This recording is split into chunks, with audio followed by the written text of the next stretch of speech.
We're beginning today's class, what we are learning today, and we are still dealing with the part of the taming and harnessing of Leviathan. This is the third episode.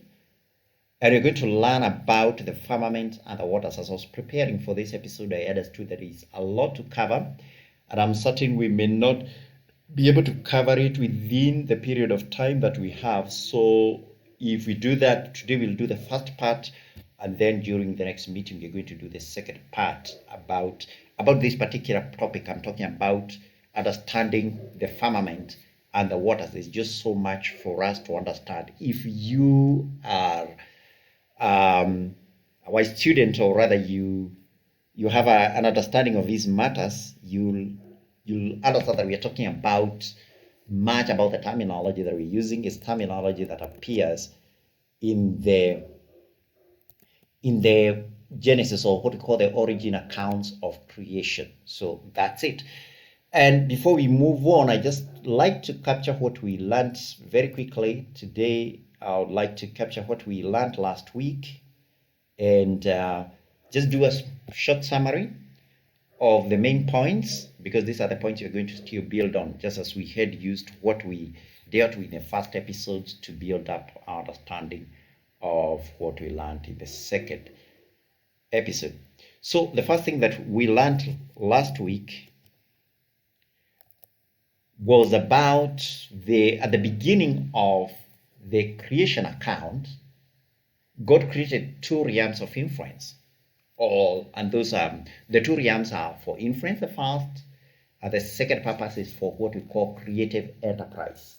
The first one is what we call heaven, the spiritual universe, and the second one is what we call the earth, which is the material universe. This is the best and the clearest understanding of Genesis chapter 1, verse 1. In the beginning, God created the heaven or the heavens, depending on the version of the Bible you're reading, and the earth. And it goes on to explain the state at which especially the earth was in. So the heaven is not the heaven we are talking about later. We talk about when we talk about the planets and the stars, and we're going to go into that a little bit more as we go on. Then we also learned that darkness and light are two forces, what we call primeval forces. These are primeval forces. They are forces that we require and that we use for creative enterprise. Whenever we want to do creation, we discussed and said that creative enterprise is different from either production or reproduction.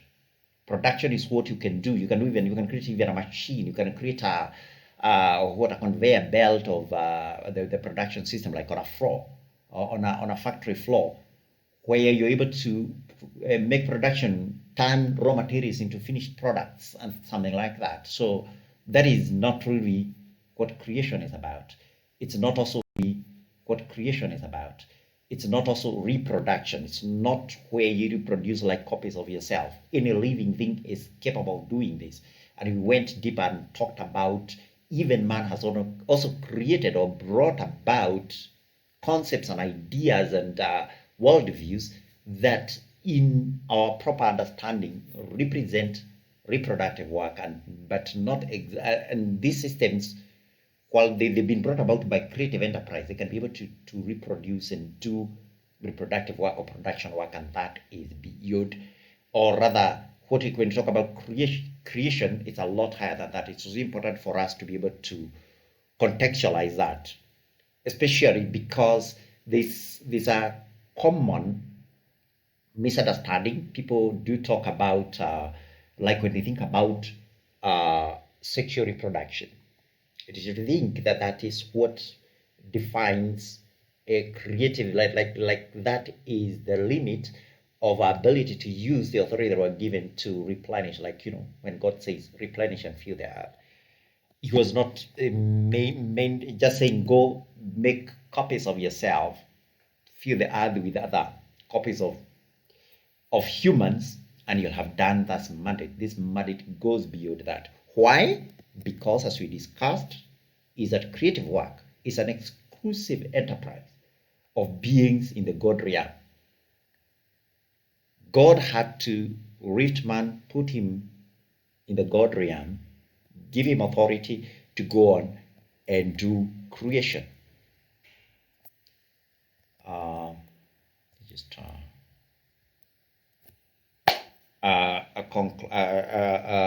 conclusion of the same work we've done. So now we go to the third episode today, and today we're going to talk about the firmament and the waters, because these again are concepts that all rise within the first few chapters of not first few chapters, but the first few verses of Genesis chapter 1.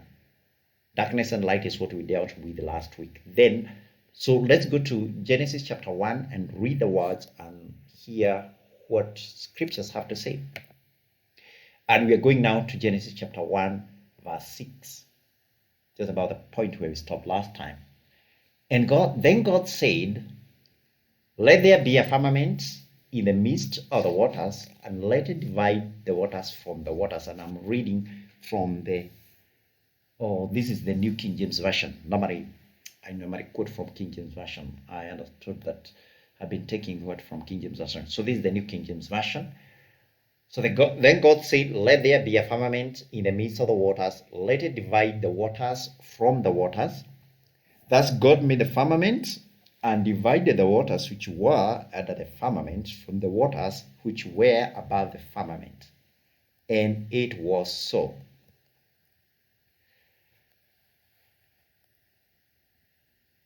Sorry, I think I was not displaying the right slide. And God called the firmament heaven. So the evening and the morning were the second day. The first thing we notice is that if we talk about the firmament, we see the word again, heaven, being referred to. And we're going to come to that in just a short while. So the first section, in this part, we're going to deal with what is the nature of this firmament. And clear right from the text, we see the firmament is a division God places between the two waters. We talked about the waters. Actually, the King James Version says sometimes the waters and the waters. Other versions do go, as we've read, saying about the waters above and the waters below. We first of all leave the matter of waters clearly. We deal with it shortly. So the word division or divide as used here is very, very important. Again, we still need to look at these words and try to see and decipher exactly the meaning that is implied by them before we go to the business of understanding clearly what is it that God meant by these words. What is it that these word means? And actually the word division, this is not the exclusive place it appears in the account of creation. It appears in various contexts, as we are going to see soon. So what appears in Genesis chapter 1 verse 6 and 7, it is the very same way it is used in Genesis chapter 1 verse 4 that we read last week. God divides light from the darkness in verse 4. But if you go ahead and read Genesis chapter 2, we'll also see not exactly the word division, but we see it a process described about how Adam was able to get a helpmate for him.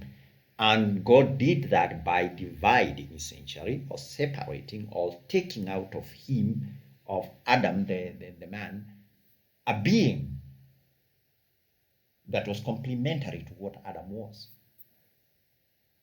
And that understanding, so division, or to divide here, is not meant to say separation, like ensure that these ones they do not meet, but actually it's about distinction. So they are distinct.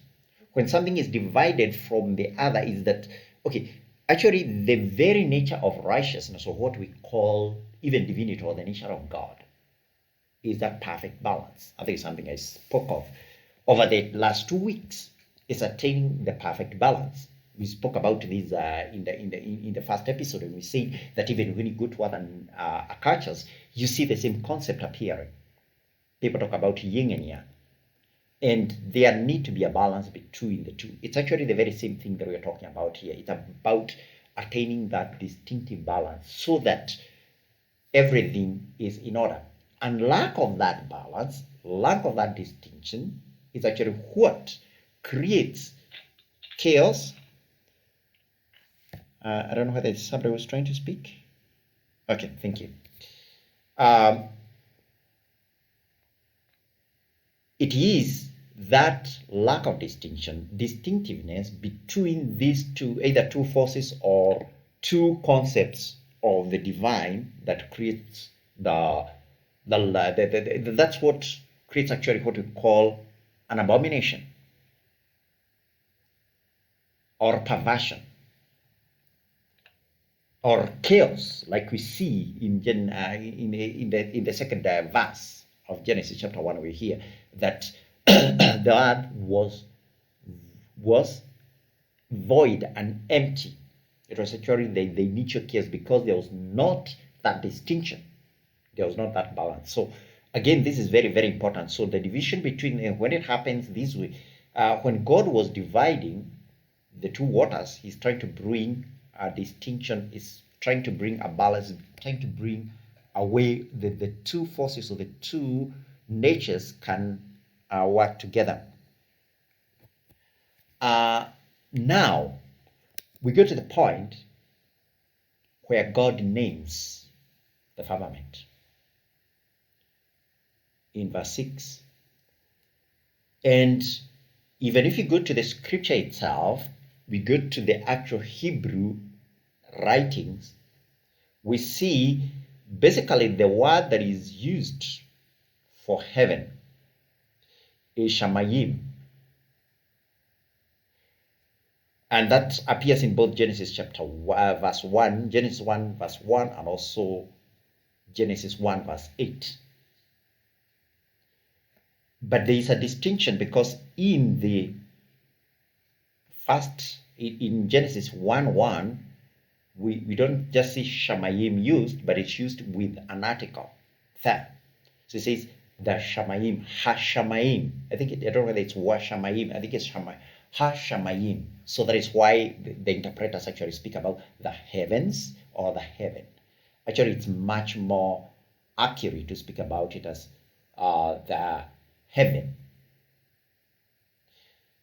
This again is about theology, because I understand that later we do have Hebrew teachers or what coming and designating various level of heaven, but and I'm not disputing that one at all. What I'm saying that it's much more useful when you think about it, the earth and the heaven. Think about it as one entities, just like the earth. The earth, we discovered and we talked about it the other time, that earth is the realm of man.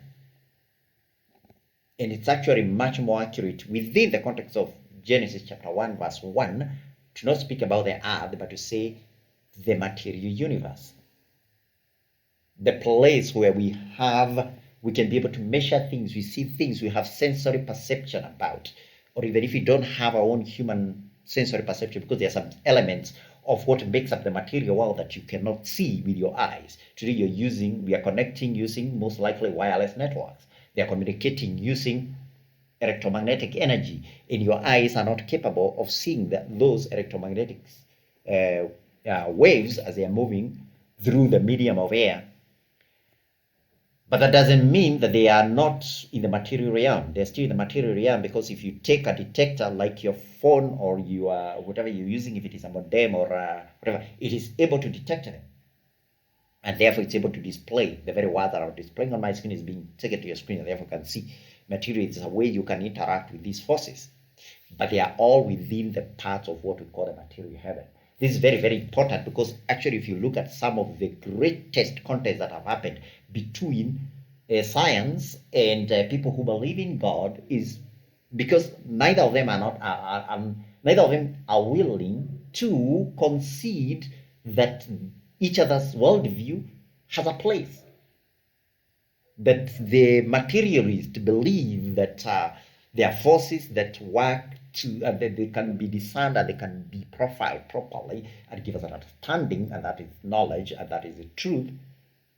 Yes, holds on to that kind of understanding and doesn't want to, and totally is oblivious of a spiritualist viewpoint, where the person of a spirit says, no, reality is only what you can perceive within the spiritual realm. Another one, and they just say that so the spiritualist wants to insist that the material world is just an illusion.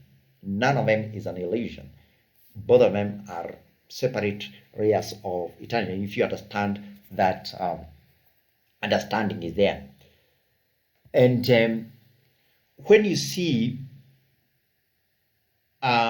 it's very, very important. One of the things for us to be able to understand, especially something as complex, as multi-layered as is the account of creation or the account of origins, is that how does God reveal himself to us?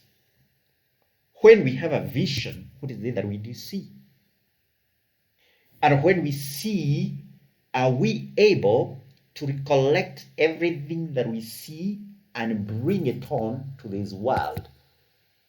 Pastor Kevin, there's something that he spoke about, the interdependence between the prophetic and the astrological. It is very, very important, because sometimes when you see the prophetic, you're looking into a world that is without time. The spiritual world, yes, it has a concept of time, but it's totally different from the way we are able to understand it now. But when you bring it and you contextualize it within the understanding of astrology, because astrology chiefly is so much about understanding time and profiling time, and using times, windows that appear in time, to program and to institute certain things. So when you marry in the prophetic gift with the access of the science of astrology, then you're able to totally be of complete use, because you're not just saying words, but you're saying words and you're instituting them, and then you're able to affix certain points on where you can enforce certain things as they are being done. And you can also, because astrology also gives you an ability to either see into the future, to have an effect even in the past. You can be able to correct things. So you're not just saying things, but you are enforcing things. So Moses, we know that like the book of Genesis, there is wide consensus that the book of Genesis is written by Moses. And Moses was not just any other individual. By his trade, by his story, is somebody who was raised up in the household of Pharaoh, and he was educated as a prince of Egypt. At that point in time, Egypt, actually, if you look at the entire story of the history of the Bible, is not only just about the election of the people of God, the Israelites, but it's also so much about a tug of war between two great kingdoms, the Mesopotamian kingdom and the Egyptian kingdom. You see that Egypt is to the lower, to the south, of course, of the Holy Land. And then you go to the north, or rather a little bit to the northeast, you find the Mesopotamian kingdom, where the Babylonians and the Persians were. And there's always a tug of war. One time, Egypt is at its height of technological and wealth and power. But then the other time, it's gone. Power has gone from Egypt. It has gone to Mesopotamian kingdoms.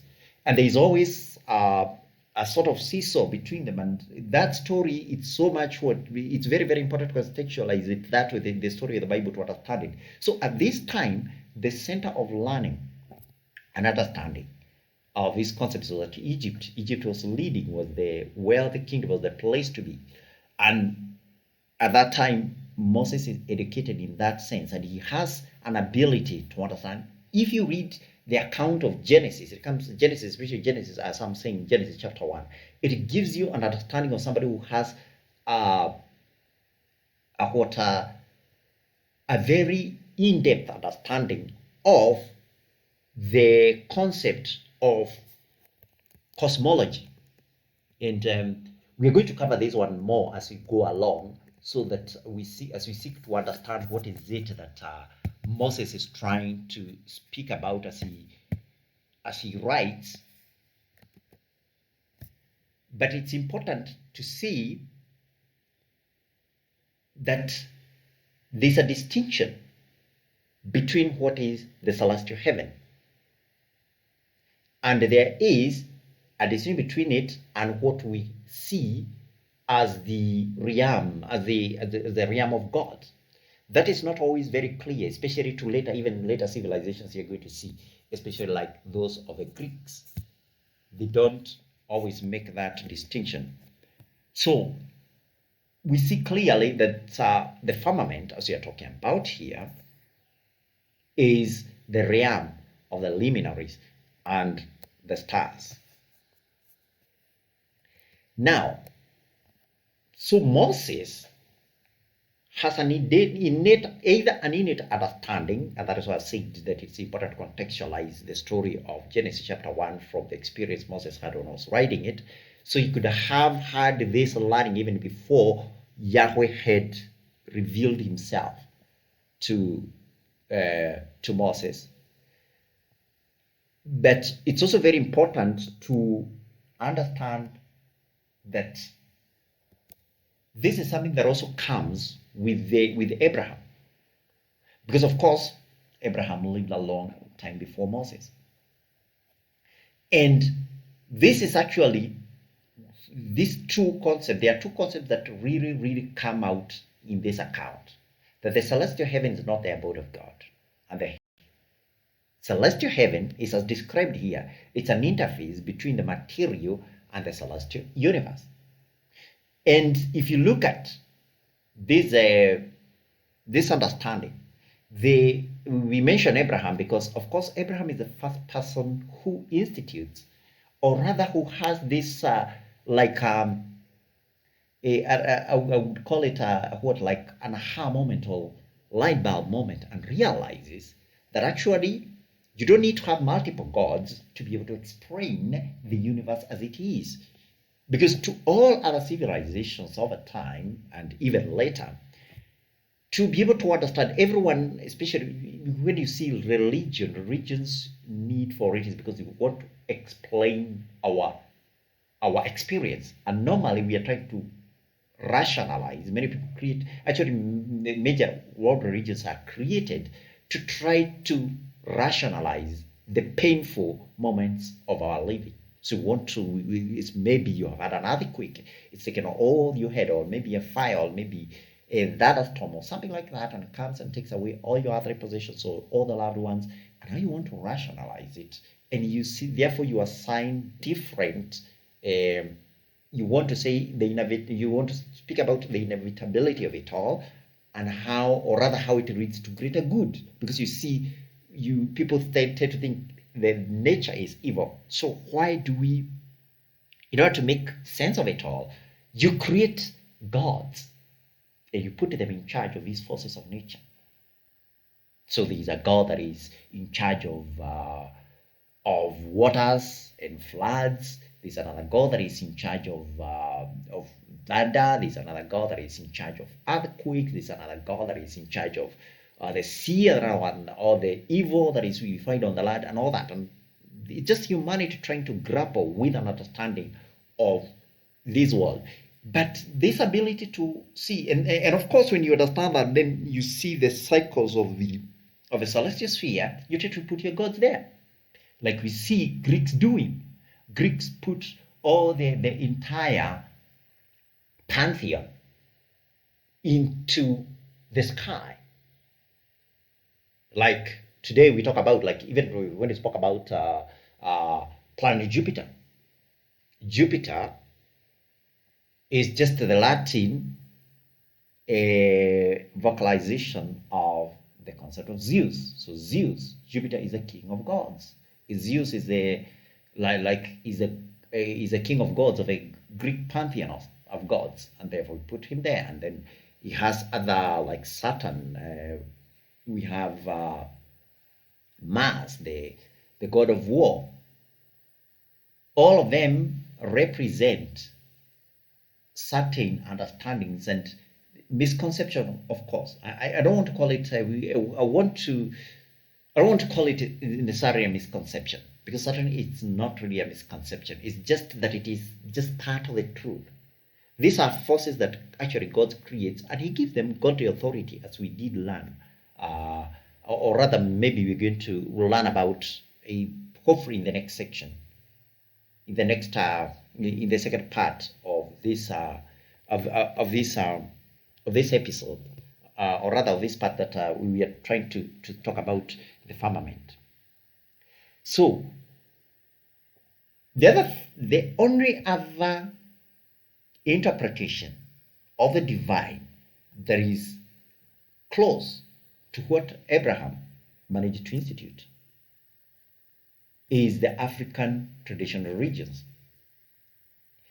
I don't know which traditional religion, school of African traditional religion you come from, but you see that almost without fail, African traditional religions were not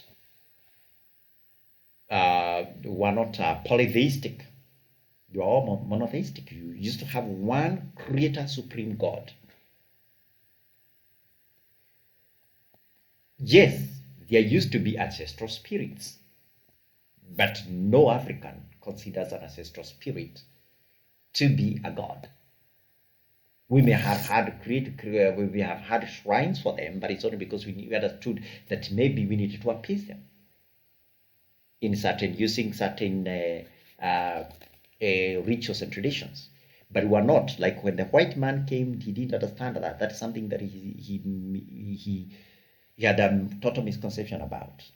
That we had so many idols, but normally Africans didn't worship idols. We used to have one almost without fail in every one of our conception traditions. We would have an understanding of one creator God, and then we understood they were spirits. And because the white man had totally misconceived what is it that God had communicated through, of course, the agency of the God's chosen people, and they misconceived it. They totally misunderstood what is it that Africans stood for. But it is true. Wherever there were ancestral spirits within our understanding of African traditional religion, these were just supporting acts. There was no pantheon. There was only one creator God who was supreme being. So natural phenomena, as you've said, climatic cycles, they are not manifestations or embodiment of the divine being or divine beings. They only point to a higher authority. They are also within the concepts of what we are understanding now. They are within our purview as beings with godly authority in this realm. We are able to impart certain understanding. So the three Abrahamic, there's something very unique about the three Abrahamic religions. If you look at the major world religions that are there, the three Abrahamic gods are set aside, they are set apart from the rest of world religions in this understanding that there is only one supreme creator God. We may have different, we may look through very different lenses, but there is a very good understanding. And one of the things is we've been, if you've seen the way we do our astrology, like as we began this year, there's something we've started doing, and everything that we map anything, we're using the meridian. Like not today, when you talk about time, you're using it with a standard that uses the time as kept at the British Royal Observatory in meridian. That is why we say, even if you talk about East African time and talking to somebody else, you have to tell him it's GMT plus 3. So you're saying, oh, this is the standard of time, telling time, and the standard of telling time is by basing your consciousness on what the British Astronomical Observatory is about, or where it is. But we don't believe that that is true. There is something very unique about the God who the people of the Hebrew region, Christian religion, and by extension also the Islamic faith have understood that. And if you look, there is one place that every one of these religions believe that is essential. There's a place in Jerusalem. That place in Jerusalem is the very place that God came and dwelt on earth. The Holy Temple. You see, there is always a contention. Even up to this very day, there's a contention about that place. And all the consciousness of all three major faiths stems from that. And that is why actually we do use, when we use our concept of time, even when we are talking about like even the movements and these cycles, we started, I just told you, give you just a hint about some of the things that you're doing, and we are very, very fascinated at this point in time by the cycles of of Venus and of Mars. And it's because we are trying to look at them and we are trying to conceive them at what transits as they happen. We are only basing them at the meridian that passes through the Holy of Holies site in Jerusalem. So now let's look at now what we call the waters and the waters. So we talk about the two waters that are spoken of in the scriptures we just read. And when you talk about these two waters, we are referring to the two universes we talked about last week. We talked about the spiritual universe and the material universe as not necessarily, not just about when we talk about, remember we said they are realms of influence, but they are also realms of creative enterprise. So now when we talk about waters, waters is so specific, not necessarily to influence, but to creative enterprise, work of creation. So one of the things that there is a very long and sometimes protracted arguments about creation is what is it that exactly happens on day 2 of creation. So what is it that God made on the second day of creation? He made the firmament, of course. But what is it that the firmament is about? Now, it's very, very important to understand also this. Even as we have hinted before, I talked about Moses, the one who we believe is a writer of the account of Genesis. Of course, he didn't write it from his own imagination or what, but it's something that he had a revelatory experience from God. When God speaks to us, he understands this an understanding to which he doesn't talk to us in a void, but he talks to us from our own experience and understanding. So the cosmology of the time. So because this one appears in the Bible, we do understand it. So like the word firmament would have worked directly into the cosmology of a time, because there was an understanding that there is a dome.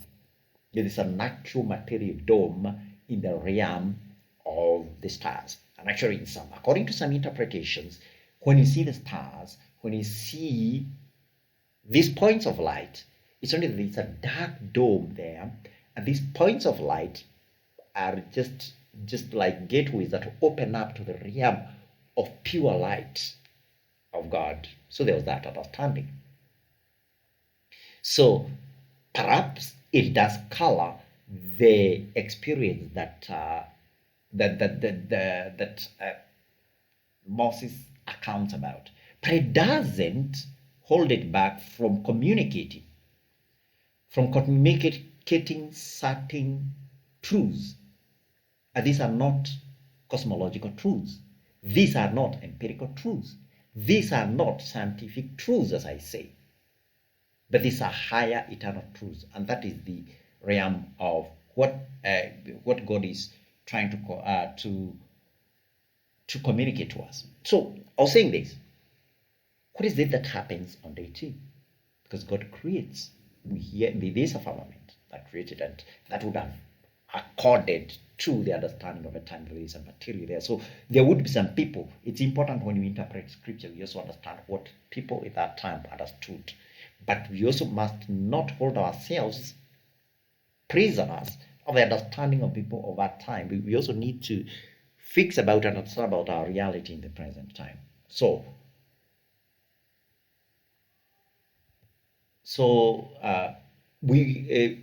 it's important not to hold ourselves prisoners of the understanding that, let's say, the audience that Moses was writing to in that time, and blind ourselves from accessing the greater truths. Much the same way, we should not let ourselves be held prisoner by our current understanding about cosmology and the science of astronomy, to really either invalidate or try to put in contention, or to try to say like the Bible is contention with the science of astronomy or cosmology. Because in this day too, of course, we know the stars, the planets, the luminaries are not yet created. So what is it, the firmament that God creates? The firmament that God creates is an interface. It's created to be an interface between the two universes, or rather, these two realms of creative enterprise, referred to as the waters above and the waters below. Now, some people have argued and said, like there are some people who in contemporary theology, some people will say stars and planets do not exist until day 4. And because now today within our cosmology we understand there is no physical material dome that is there in the firmament. What is it that was made on day 2? So others are adamant, no, the stars and planets are made on day, either made, so they say yes. So people say that, there are some people who say no, until the 4th day, no stars and planets appear in the realm of heaven. That is a classic and that is consistent with the scriptures. But there are some people who are no, the stars are made either on day 2, or they can be made actually when we say in the beginning God creates man. Chapter 1 verse 1, in the beginning when God creates, makes the material and the spiritual universes, the heaven and the earth that are referred to in Genesis chapter 1 verse 1, he creates the stars and the planets and they're there. It's only that what takes place in day 4 is the order that he brings about. That's just another understanding. But what we need to be careful about is to remember that actually the Bible is not a text on cosmology. It is not an astronomy text. If you want to study astronomy, I don't tell you go read the Bible. There's some lower scientific text that you can refer to, and it will give you very detailed understanding of astronomy. So the Bible is not a material philosophy. It is not dedicated to any material philosophy or science, for that matter. And I've seen this one very, very many times. There are people who try even to rationalize. There's also somebody trying to rationalize the miracles of Jesus, like walking on water. I try to say that there's a word of, I don't know what tension you can explain with certain laws, and it will make it possible for you to walk on water using material rule laws. And that is actually degrading the value, the truth of the Bible. Because the Bible is not trying to, and doesn't mean that the Bible is only true if it conforms to contemporary science. And a contemporary science, when I say that, I mean science is actually, science, people tend to think about science and they think that science is a body of knowledge. Science is not really a body of knowledge. Science is just a methodology of performing inquiry and validating what we call a hypothesis. You can begin with a hypothesis and that you can say like something like that. You can say the earth is the one that goes around the sun. So you can begin with that not as a truth, you begin with as a hypothesis, then use rules of science Truly. So it's not science saying the earth either goes around the sun or the sun goes around the earth. Those are just concepts that we draw from either our observations or experiences. Then we use the rules of science. Science is just a group of rules. And at any one time, science only has managed to make inquiries into so many things. Today, there are so many things that appear very mundane. And this science cannot answer. Like now, if you open your door and you've lit up light, do you know insects will tend to flock to the light? Do you know, up to today, there's no proper scientific reason why insects flock to light? No scientific reason. We have so many hypotheses that have been shown, but none of them are adequate. So science doesn't always have all the answers. The Bible has very specific answers for certain higher truths that we are trying to find. And there's also the daily added experience, because even if the Bible itself even the Bible does not pretend to be that. Because why does Christ tell his disciples, I'm going to say the Holy Spirit, who will guide you into all the truth? That meant in the scriptures, there wasn't entirety of the truth. Otherwise, God would have told you, go read the scriptures and wait for the letters that you are going to write to your churches, and that will contain all the truth that is there. But the entirety of the truth is only within a full understanding of who God is, and that is something that we are growing towards every day. So the Bible is not, let's not use it as a book about astronomy or cosmology or any of the other material sciences, because it is not. Yes, it has. The Bible does a lot to say on these matters. But the objective of writing the Bible was not to explain the mechanics of how the world moves. Actually, so many times, but the Bible actually challenges man. And if you read, especially the book of Job, that is what we are reading on the first during the first episode. God is actually challenging Job to go out, understand these mechanics. That is part actually of the mandate that God gave to man. Go subdue the world. Be fruitful and multiply and subdue the world. And that meant everything in the material world. It is there. It is for man to go and understand it, understand its mechanics, understand even the universe within his own body, so it can find cures and every manner of medical interventions that can help us fight infections and all that. That is something that God gave to man. It was not written. He didn't put it in the Bible. So we need to be careful when we speak about these things, so that we are able to put them in their proper context. So God, who is a creative being, is domiciled in heaven, the spiritual universe, and can only effect creative work by passing through the firmament of a celestial heaven. That is what we mean by an interface. Today, when you use either your, like let's say if you have a computer, it's a lot easier. You either you type something, if you want to put in something, you either type in the keyboard. When you want to interact with it, you either look at the screen which you display, and then you'll hear sound. So all these are interfaces, but inside the computer itself, there's a lot of complex digital networks and connections that are there that we may not be able to make a complete proper understanding of, were it not that it's an interface. And that is the very truth. Because especially the spiritual heaven, anyone who has had an experience of looking at the spirit will know this, is that in the spiritual world, things don't run in the very same sort of rate of progressive order that we see things running in this world. And therefore, for us to understand them and be able to institute them, especially in this world, because actually the very plan of being of God in putting man here on earth is that he may be able to understand, be able to gain access into heaven, see the concepts that are there, and reproduce them within the context of what material world allows, and a place that works to the perfection and never ceasing nature of heaven. And that is why man actually had to actually master all these forces that were there raging in the world, weather, climate, and other forces of nature that are so much pulling away and the fabric of our existence so that we're able to tame it. And that is the part I talked about taming.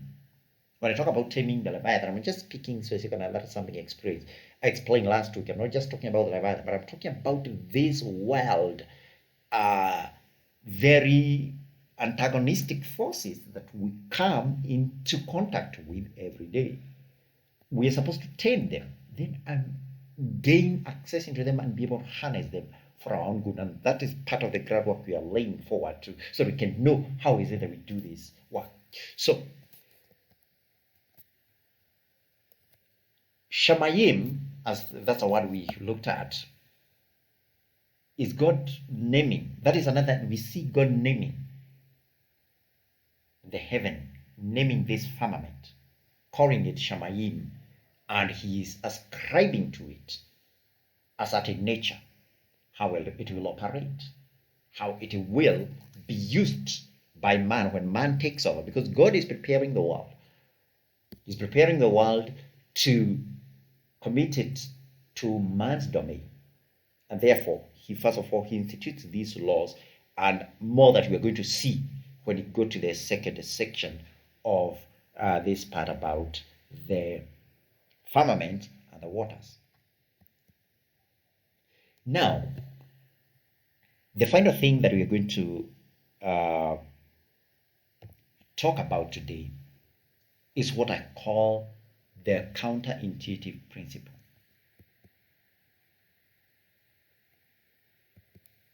Now, if you look at exactly the words, I want us to go back to that part of scripture, and we hear how God speaks about it. Because in verse, if you go to verse 6, God says, "Let there be a firmament in the midst of the waters." And it says, "Let it divide the waters from the waters." It doesn't give a distinction which waters is talking about. But when we go to verse 7, there's a clarity to that. And sorry, that is verse. And God made the firmament and divided the waters which were under the firmament from the waters which were above the firmament. Now, I was talking about this order with it, which this is described. The waters which were under the firmament from the waters which were above the firmament. So this is what I was talking about, or is what I'm talking about when I say the counterintuitive principle. This is a principle that we see. We're going to see it in so many other sections of the. Wait, let me just go to that right. To the right slide. So the order in which these two waters are labeled and named is not accidental. We see that the waters that are under the firmament are mentioned before the waters above the firmament, because this is something God is instituting at even this very time. And you're going to see this one being repeated across the entire account of creation, and throughout other books of the Bible, we see this order, this perfect order is coming. So this was to correspond to the concept that we have learned previously, and the one that I'm certain you're familiar with by reading through the entire creation account, the account of origins, that is, evening comes before morning. It was evening, it was morning. So this is something that is important, because it would seem to the most intuitive thing, and actually it's not really intuitive, it's only that we have been conditioned to think in those terms, that the morning is the one that precedes the evening. But actually, in the natural, in the order that God established, evening was always supposed to come before morning. And this is part of that divine balance that we talk about. The balance between the forces, the balance between the universes, the balance between the waters. It is something that God is setting in place to ensure that there is a proper balance in the creative work that is happening. Now, the principle is, but before actually we go there, it's very, very important that I explain this, that when we talk about this, we are not talking about which one is greater than the other. We're just talking about precedence. We are just talking about which one precedes the other. And we have some laws that govern creative enterprise. Now we are talking about how is it that we tame the primordial forces that control the world that was created and left for man to exercise dominion. So the first one is that always darkness will precede light.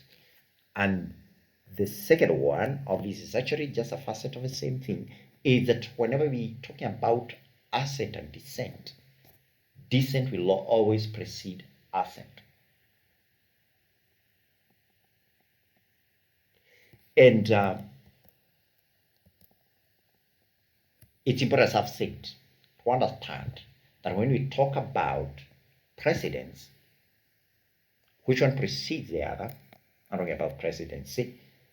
Precedence, but these are precedence with an E, not an I, and an S, a C instead of an answer. I'm not talking about the presidency, I'm not talking about the campaigns. Precedence does not mean superiority. It doesn't mean that darkness is superior to light. And of course, that doesn't mean within the context that either light is superior to darkness. It means they have to each be profiled in their proper context for you to be able to exercise the mandate of being a creative being like God, as God is. But what are they? What is this? Darkness and descent and the motion, especially because when it comes to planetary cycles, and actually this is some of the things that people don't always understand. Like you look at the facets of the moon is changing, keeps changing between light and darkness, and it doesn't do this arbitrarily. One of the things that we didn't even realize is that when you look at the moon in certain, like when the moon, like let's talk about our birthdays. When you're born on a certain particular date, and that date is fixed on a proper calendar. When I mean a proper calendar, I mean a calendar that is both faithful to the motions of the sun and the motions of the moon. And it provides a proper balance between the two. So I'm not talking about a calendar like the Gregorian calendar, because the Gregorian calendar is not periods with the moon. Actually, the Al-Hijra calendar, or the Muslim calendar, which does not try to reconcile the discrepancies that usually happen in the cycles of the moon and the sun over the years. You'll see that always, this was something like it'll bring our mind, is that like if you're born, like let's say today, somebody's born today, which is the 9th date of our 6th month. When we come to celebrate your 10th birthday or your 20th birthday or your 30th birthday, and you look at because first of all, the date, like today's the 9th, it means that the phase of the moon is at a particular what. So always the 9th of the 6th month will happen when the moon is at that phase, which is now what we call a waxing gibbous. It's more than halfway lit, and it's what. But the most amazing thing is to discover that on that day, when you were born, and we are now celebrating that anniversary of your birth, what we call a birthday, is that the moon will also be in the very same house, if not, maybe by just a very few degrees, and the very same host of heaven. We didn't know that before we started our calendar, but that shows just how much remains hidden. Why is it that God was very, very insistent, very, very insistent about dividing light from darkness, profiling them, and making them distinct, and ensuring that we have a proper understanding of their cycles? That's why the challenges kept being repeated. We see that kind of challenge of understanding natural cycles being being repeated by being given to Job. Job is that is why we first of all read the book of Job, because so that you could properly understand why is it that God is asking these kinds of questions. Because it's very, very important. You knew that you make these inquiries, into these cycles, you'll be able to discover the manual that I left for you to become a creator being, to enforce your dominion that you have over creation and over forces of nature and over every active force that would want to come and become active in this world. So, darkness and descent, they are an embodiment of the masculine creative force. That is something we have hinted into before, but we've not really put it in proper writing as we have done it now. So yes, when you talk about darkness, when you're talking about descent, we are an embodiment of either the creative cycle, the force itself, or a cycle that represents the masculine creative facet. Then light, of course, and ascent. They are the embodiment of the feminine creative force. And when we come and actually start doing the actual work of creation, because normally we talk about, when we talk about darkness and descent, we also talk about seeding. That is because honoring masculine beings are able to do seeding, or have been given the power of seeding. Then the manifestation of the feminine ability is to bring to manifestation the things that have been seeded. That is what we call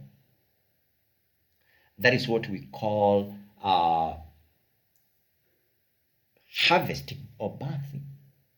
That is how it happens. And that is why it's very, very important, because God knew there was a part to be played by the embodiment of the masculine creative force. There was a part to be played by the feminine creative force, and they won't manage to work, at least not in accordance to the purity of the system that God intended to be there in this world, if they are not profiled properly, if they are not in their distinct and in their distinct embodiment and rulership. Because embodiment and rulership is something else you're going to learn if you go on with this understanding of astrology. We just looked at one of the rules, or rather two of the rules, and that is what we call the kinds of what we call counterintuitive precedence of darkness over light, and that is descent before ascent. So this is as much far as we are going to go today. This, in episode 4, we are going to look more again into now the actual institution of the astrological domain, or the astrological rules, and the enactment. Again, we are going to go again with the point of understanding how the proper profiling of the darkness and light, the masculine and the feminine, the waters above and the waters below. So that is what we're going to do. I had prepared some slides for it, but because we don't have time for it, but I would advise you go read Genesis chapter 1 verse 14. Read from verse 14 up to verse 19. That is the fourth day of creation, and there's so much packaged in within those verses that we will probably cover that and be able to go and look into the other section about the place and the realm of man within the next episode. Depends on the kind of material that God will have committed to me to deliver to you in that time. But that's the content we want to cover today. And all I would ask is that if you have a question, you can freely unmute and ask. But let me look into the room to see if there is any indication. Oh, sorry, did somebody say the louder sound again?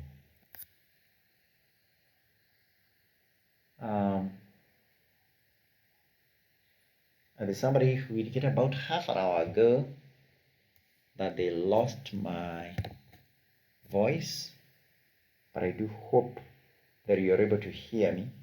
I'm sorry because today I didn't even inquire whether you were hearing me, and it just happened to be the day when we were. Please, if you do not hear me,